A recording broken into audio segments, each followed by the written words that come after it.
বর্তমান সময়ে একজন আলোচিত ব্যক্তি তিনি হচ্ছেন আমাদের বাংলাদেশের বিডার চেয়ারম্যান আশিক চৌধুরী। তিনি আসলে সিঙ্গাপুর থেকে তার মানে কর্মজীবনকে বাদ দিয়ে তিনি হচ্ছে যে বাংলাদেশে এসেছেন, যেন বাংলাদেশকে একটি বিনিয়োগ বান্ধব, বৈদেশিক বিনিয়োগ বান্ধব দেশ হিসেবে সুপরিচিত করা যায় এবং বাংলাদেশে যাতে কর্মসংস্থান সৃষ্টি হয়, বাংলাদেশে যাতে অর্থনৈতিক মুক্তি হয়, সেজন্য তিনি অক্লান্ত পরিশ্রম করে যাচ্ছেন। তো এই ব্যক্তিকে নিয়ে আসলে আমাদের দেশে মিশ্র প্রতিক্রিয়া সৃষ্টি হয়েছে বলা যায়। বিশেষ করে সাবেক সরকারের যারা সমর্থক তারা তাকে মানে বলার চেষ্টা করছেন যে এর আগে অনেক ব্যক্তি এভাবে কাজ করে গেছেন, কিন্তু তাদের খুব বেশি মিডিয়া হাইলাইট করা হয়নি। কিন্তু তাকে নিয়ে যেটা করা হচ্ছে এটা অনেক বাড়াবাড়ি, এটা আসলে করাটা উচিত না। তিনি যেটা করছেন সেটা আসলে কাজে কতটুকু করতে পারবেন, সেটাই হচ্ছে যে বড় বিষয়।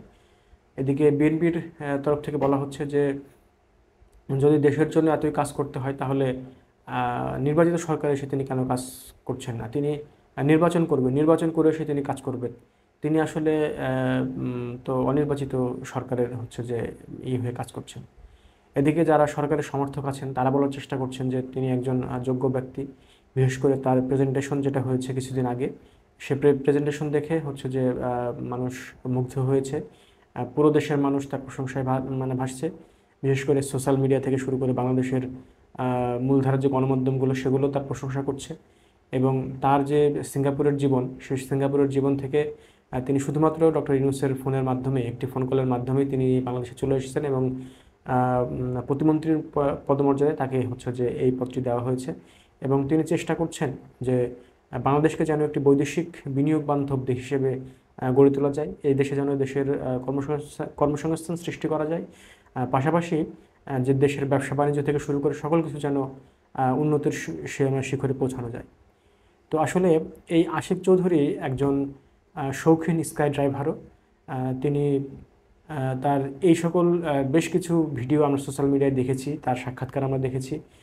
তার বাবা ছিলেন একজন সরকারি চাকরিজীবী, সেই সুবাদে তিনি যশোরে থেকেছেন। তার জন্মটা হচ্ছে চাঁদপুরে।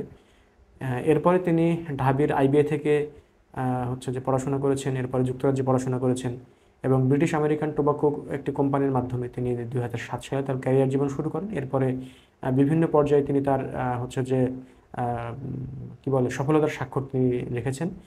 তো আসলে এখানে বিভিন্ন দল থেকে বা বিভিন্ন পার্সপেক্টিভ থেকে তাকে বিভিন্ন রকমভাবে মূল্যায়ন করার চেষ্টা করা হচ্ছে। তবে আমরা যদি দেখি যে আসলে কোনো রাজনৈতিক দল, বিশেষ করে বিভিন্ন সংবাদ মাধ্যমেও এই বিষয়টি এসেছে যে কোনো রাজনৈতিক দল কিন্তু একজন আশিক চৌধুরী বের করতে পারবেন না, বা বর্তমানে কোনো রাজনৈতিক দলের সে সক্ষমতা নেই যে একজন আশিক চৌধুরী কোনো দলে এভাবে আছে। তো দেখা যাচ্ছে যে আসলে এরকম যোগ্য ব্যক্তিদের আমাদের দেশের সেক্টরে, বিভিন্ন সেক্টরে মূল্যায়ন করা উচিত।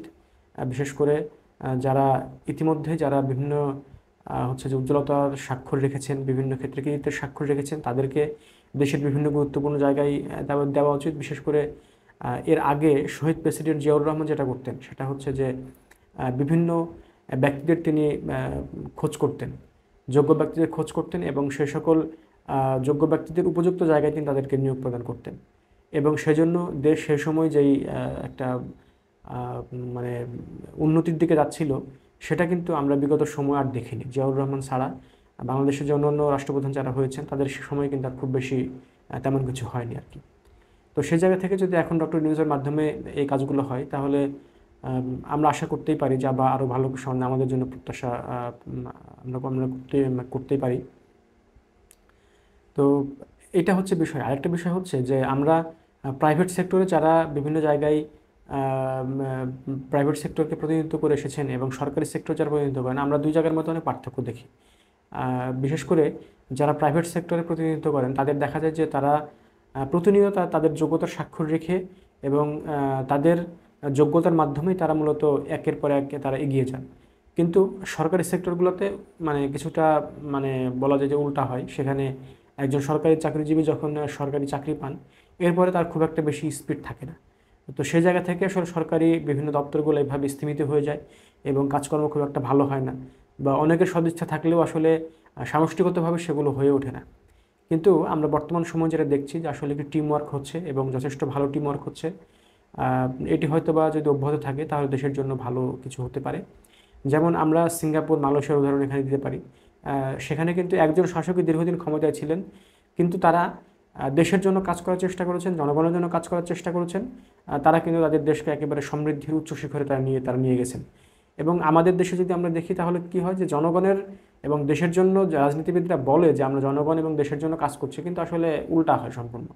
মানে তাদের যে কথা, তাদের যেই জনগণকে জিম্মি করে যে রাজনীতির যে প্রবণতা, সেটা তারা খুব বেশি মানে কথাই বলতে পারলেও কাজে খুব বেশি তারা প্রতিফলন করতে পারেন না।